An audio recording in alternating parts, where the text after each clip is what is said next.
అందమైన చర్మ సౌందర్యం మీ సొంతం. Second aqua radiance deep cleansing gel. Hello అందరికీ నమస్కారం, వెల్కమ్ టు ఐడ్రీమ్ మీడియా.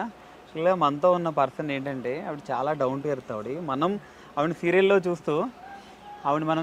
చూస్తే ఏమనుకుంటామంటే తిట్టుకుంటాం ఆవిడ కనబడితే కొడదామన్న రేంజ్లో ఉంటాం. కానీ బయట చూస్తే ఆవిడ చాలా కూల్గా టోటల్ డిఫరెంట్గా ఉంటారు అనమాట. సో మనతో ఉన్నారు పవిత్ర గారు. ఒకసారి ఆవిడతో మాట్లాడి ఆవిడ లైఫ్లో చాలా అప్ అండ్ డౌన్స్ ఉన్నాయి, ఒకసారి అవన్నీ డిస్కస్ చేద్దాం ఆవిడతోటి.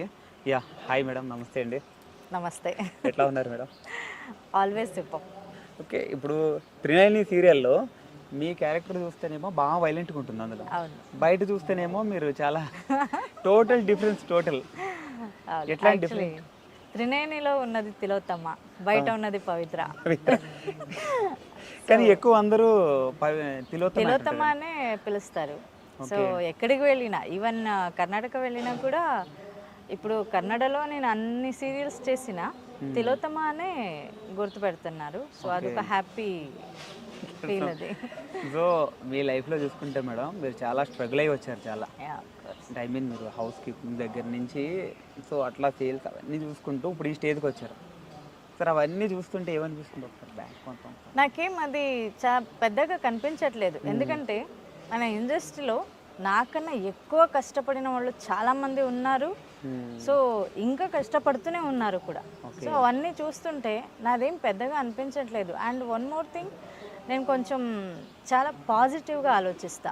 అంటే ఏది ఎలా వచ్చినా, ఏ ప్రాబ్లం ఎలా వచ్చినా దాన్ని కొంచెం ఆలోచించి అది ఎలా సాల్వ్ చేయాలో అలా ఆ రూట్లో వెళ్తాను. కాబట్టి నాకేం అంత పెద్దగా ఏమనిపించదు. ఈరోజు 1,00,000 ఉన్నా, రేపు ₹1 లేకపోయినా కూడా నేనేం కుగ్గను. ఓకే ఫైన్, ఈరోజు లేదు, రేపు వస్తుందిలే, అలా ఉంటా. సో అందుకే మేబీ ఇలా ఉన్నాను అనుకుంటా. ఇంట్లో ఫుల్ సపోర్టా మేడం? సపోర్ట్ అంటే ఇప్పుడు ఇంట్లో నేనే అన్ని డిసిషన్ నాదే కాబట్టి, సో ఎవరు ఏమీ ఇది లేదు.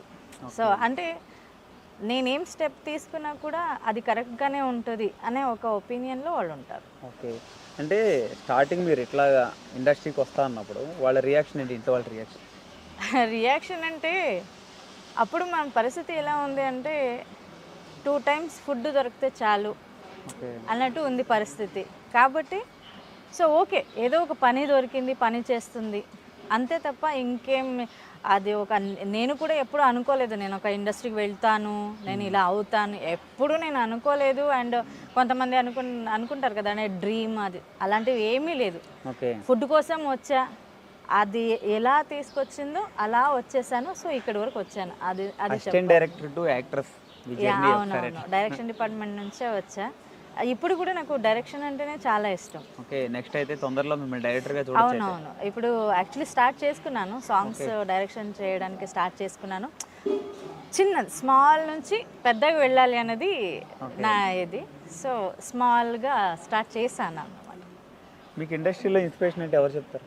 నాకు నేనే ఇన్స్పిరేషన్.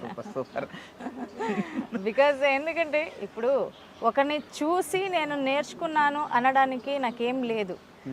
నా లైఫ్లో వస్తున్న నా ఎక్స్పీరియన్స్, నేను ఎక్కడికి వెళ్ళినా అక్కడ పరిచయం అయ్యే జనాలు, వాళ్ళ వల్ల నాకు వచ్చే ఎక్స్పీరియన్స్ ఇవి చూసి నేను నేర్చుకుంటున్నాను. అండ్ ఒక ఈవెన్ ఇండస్ట్రీలో కూడా అది ఒక ఎక్స్పీరియన్స్గా తీసుకుంటున్నాను తప్ప నేను ఒకరిని చూసి నేను నేర్చుకుంటున్నాను అనేది ఏమీ లేదు. ఇప్పుడు యాక్టింగ్ కూడా నేను Day 1 నేను ఫస్ట్ సీరియల్ నేను ఏం చేశానో దాంట్లో నాకు యాక్టింగే రాదు, అస్సలు రాదు. డైరెక్టర్ తిట్టారు, నేను తిట్టించుకున్నాను. సో అలా లేదు నేను చెయ్యాలి, నాకు నేనే ఏ క్లాస్కి వెళ్ళలేదు, ఏం లేదు, నాకు నేనే మిర్రర్ ముందే నిలబడి యాక్టింగ్ నేర్చుకున్నాను. సో ఇలా నాకు నేనే అని చెప్పుకుంటా. ఇప్పుడు మీరేమో షూట్కి ఇక్కడికి వచ్చి ఉంటున్నారు, పిల్లలిద్దరు ఇప్పుడు పెద్దవాళ్ళు అయ్యారు, వాళ్ళని వాళ్ళు చూసుకుంటారు. ఇప్పటి వరకు అమ్మ నాన్న చూసుకున్నారు, వాళ్ళ సపోర్ట్ ఉంది నాకు. సో ఇప్పుడు వాళ్ళని వాళ్ళే చూసుకుంటున్నారు. కాబట్టి నాకేం ఇప్పుడు వాళ్ళు చిన్నప్పటి నుంచి నాకేం అంత భారంగా ఫీల్ అవ్వలేదు, ఎందుకంటే నా అమ్మ నాన్న ఉన్నారు, వాళ్ళు చూసుకున్నారు. ఓకే, సో కాబట్టి ఇప్పుడు అంటే ఐ మీన్ పిల్లలకి మీరు పడిన కష్టం అది తెలుసు కాబట్టి పిల్లలకి నేనంటే ఏంటి, అండ్ లైఫ్ అంటే ఏంటి అనేది నన్ను చూసి పిల్లలు నేర్చుకున్నారు. లైఫ్లో ఎలా ఉండాలి, ఎవరితో ఎలా ఉండాలి అనేది పిల్లలు నన్ను చూసి నేర్చుకున్నారు.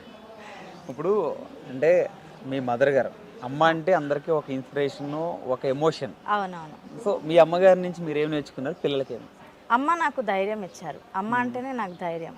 ఎందుకంటే నేను బిఫోర్ ఒక ఇంటర్వ్యూలో చెప్పాను, నేను యాక్చువల్లీ సూసైడ్ అటెంప్ట్ కూడా నేను చేసుకున్నాను, నేను లైఫ్లో నేను ఫేస్ చేయలేను అని.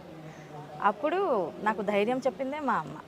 ఎందుకు సూసైడ్ అటెంప్ట్ అంటే సమ్ టైమ్ ఏమైపోతుంది అంటే సమాజంలో ఒక ఆడపిల్ల ఒంటరిగా బ్రతకాలి అనుకుంటే మనం ఏం తప్పు చేయలేనా కూడా కొంతమంది ఏమంటారు, తప్పు చేశారు ఏదో అలా ఇలా మాట్లాడతారు కదా. సో అలాంటివి ఫస్ట్ టైం విన్నప్పుడు అప్పుడు అలా అనిపించింది నాకు. అరే తర్వాత అనుకున్నా, అది నా లైఫ్, ఇది నేను బ్రతుకుతున్నా, నేను కష్టపడుతున్నా, నేను అన్నం తింటున్నా, వాళ్ళెవరో అంటే నేనెందుకు భయపడాలి, నా మీద నాకు నమ్మకం ఉండాలి తప్ప ఎవరికో ఎందుకు వాళ్ళ నమ్మకం నాకెందుకు అవసరం కదా. ఇప్పుడు ఇన్ని చెప్తున్నవారు మీరు ఎందుకు అటెంప్ట్ చేశారు అంటే అదే అలా అన్నారు కాబట్టి అది వినలేక సూసైడ్ అటెంప్ట్ నేను చేసుకున్నాను. ఓకే, సూసైడ్ అటెంప్ట్ చేసుకున్నాను ఎందుకంటే ఆ ధైర్యం అప్పుడు లేదు నాకు. ఓకే, అప్పుడు అమ్మ నాకు ధైర్యం చెప్పింది. ఓకే, అమ్మ ఒక ధైర్యం, అమ్మ ఒక ధైర్యం. పిల్లలకి మీరు ఏం చెప్తారు? నా పిల్లలకి ఒక అమ్మగా ఒక పిల్లలకి మీరు ఏం మంచిగా ఉండాలి. ఎవరైనా కష్టం అని మీ దగ్గరికి వస్తే మీ చేతిలో ఎంత అవుతుందో అంత హెల్ప్ చేయండి, అది డబల్ మీకు రిటర్న్ వచ్చేస్తుంది, తిరిగి వస్తుంది. అది నేను పిల్లలకి నేర్పించింది అయితే ఇదే. వాళ్ళు ఫ్రీడంలో వాళ్ళు ఉంటారు, వాళ్ళు డిసిషన్ వాళ్ళే తీసుకుంటారు. అంటే ఆ డిసిషన్ కరెక్టా రాంగా అనేది నన్ను అడుగుతారు. అది కరెక్ట్ అంటే కరెక్ట్, రాంగ్ అంటే రాంగ్. సో పిల్లలకి ఫ్రీడమ్ ఇవ్వాలి, కానీ మొత్తం ఫ్రీడమ్ ఇవ్వడం కూడా తప్పే. కానీ ఎంతవరకు ఇవ్వాలో అంతవరకు ఇవ్వాలి. వాళ్ళని మీరు ఇలా ఉండాలి అని చెప్పడం వరకు అంతే. నేను అలా ఉంటానా లేదా అనేది వాళ్ళది. మీ లైఫ్ ఒకసారి వెనక్కి తిరిగి చూసుకుంటే మేడం, మీ లైఫ్లో మీకు ఏది ఈజీగా రాలేదు. అవును, అన్నీ మీరు కష్టపడే తెచ్చుకున్నారు అన్నీ. సో ఆ స్ట్రగుల్స్ అవి చూస్తుంటే చాలా ప్రౌడ్గా ఫీల్ అవుతాను నేను, చాలా. ఎందుకంటే ఏ సపోర్ట్ లేకుండా నన్ను నేను నమ్ముకొని నేను ఇక్కడి వరకు నేను వచ్చాను అనేది నా అచీవ్మెంట్. ఓకే, అంటే ఒకనొక టైంలో తెలుగు నాకు మాట్లాడడం రాదు, తెలుగు అర్థం అవట్లేదు అని వెనక్కి వెళ్ళిపోయింది మీరు. ఇప్పుడు ఇంతమంది తెలుగు ప్రజలతోటి శభాష్ అనిపించుకుంటున్నారు మీరు మీ యాక్టింగ్తో. అది నిజంగా అదైతే నాకు ఆ రోజులు ఇప్పుడు గుర్తుకొచ్చిన నాకు నవ్వు వస్తుంది. ఇలాగే ఫస్ట్ సీరియల్ కూడా నేను అన్నపూర్ణ సీరియల్లే, నిన్న Pelladata. Early morning 3 o'clock shooting జరుగుతుంది. నా వల్ల కాదు, నన్ను వదిలేయండు అని నేను. సో నిజంగా ఆ రోజుకి ఈ రోజుకి చాలా చాలా చేంజెస్ అయిపోయింది నాలో, చాలా చేంజెస్.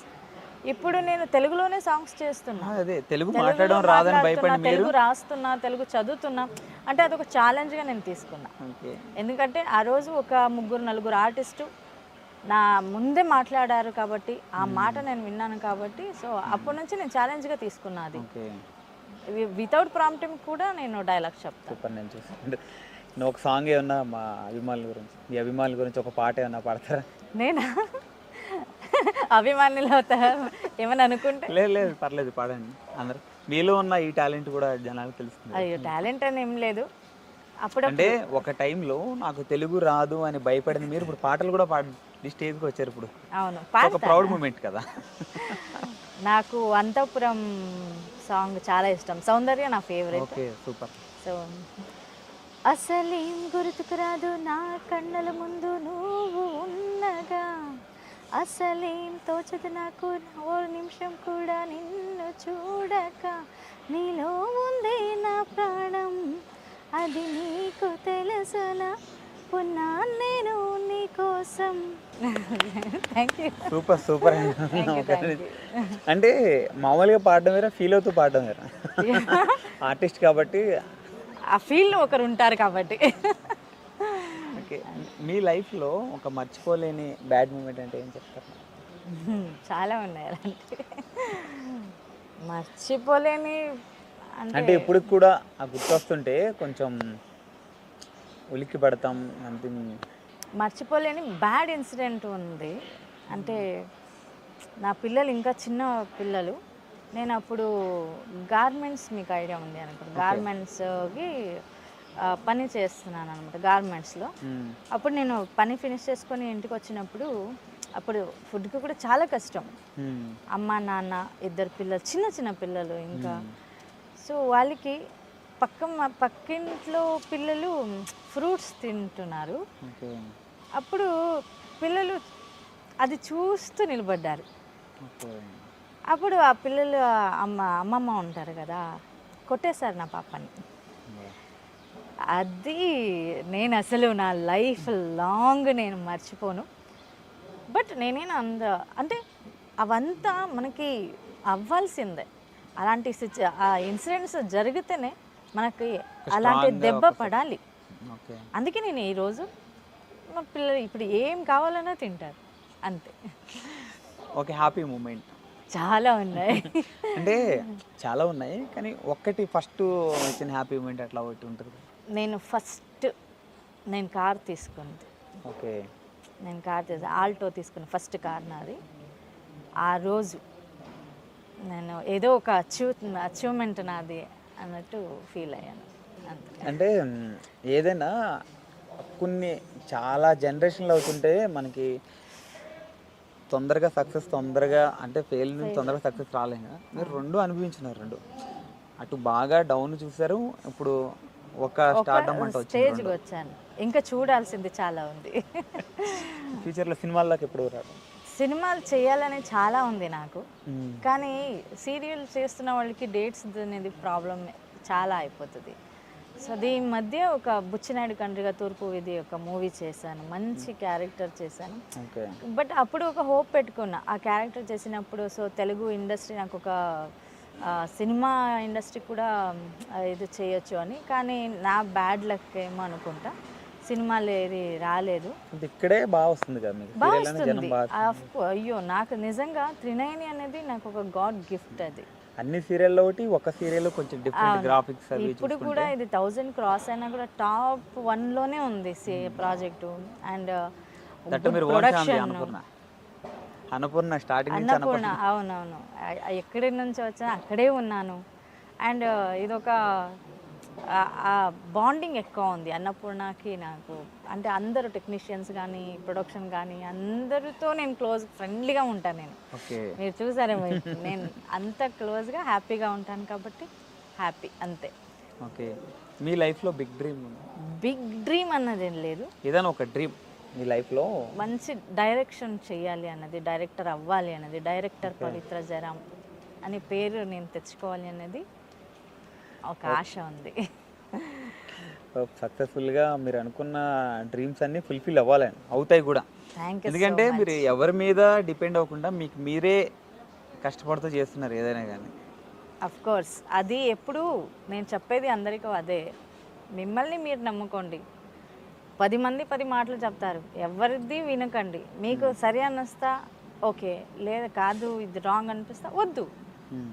దానివల్ల ఏమైనా నెగిటివ్ అయిందా, అదొక లెసన్. మీకు సక్సెస్ అయ్యారా, మీ అచీవ్మెంట్ నా అచీవ్మెంట్ నాది అనే గర్వంగా చెప్పుకోవచ్చు. అది నేను చెప్తా అంతే. ఇప్పుడు కన్నడ ఇండస్ట్రీలో చూసారు, ఇప్పుడు తెలుగు ఇండస్ట్రీలో కూడా చేస్తున్నారు. రెండిట్లకి కామన్ పాయింట్ అంటే ఏం చెప్తారు? కామన్ పాయింట్ నాకేం అంత తేడా కనిపించలేదు. సో అక్కడ ఎలా ఉందో ఇక్కడ కూడా అలాగే ఉంది. అండ్ కన్నడ ఇండస్ట్రీ యాక్చువల్లీ చెప్పాలంటే మన తెలుగు ఇండస్ట్రీ కన్నడ ఆర్టిస్టులు చాలామంది ఉన్నారు. సో అందరికీ అన్నం పెడుతుంది Telugu industry. So Kannada industry మమ్మల్ని పెంచింది కన్నడ ఇండస్ట్రీ. మన టాలెంట్ని బయటకి తీసుకొచ్చింది కన్నడ ఇండస్ట్రీ. సో అది తీసుకొచ్చి అన్నం పెడుతున్నది తెలుగు ఇండస్ట్రీ. సో రెండిటికి నీకు చాలా రెస్పెక్ట్ ఉంది. Super madam, super. Thank you so much madam. Thank you for giving interview madam. Okay, thank you. Yeah, ఇది మన తిలోత్తమ్ గారితో special chit chat. Yeah, this is Venky signing of.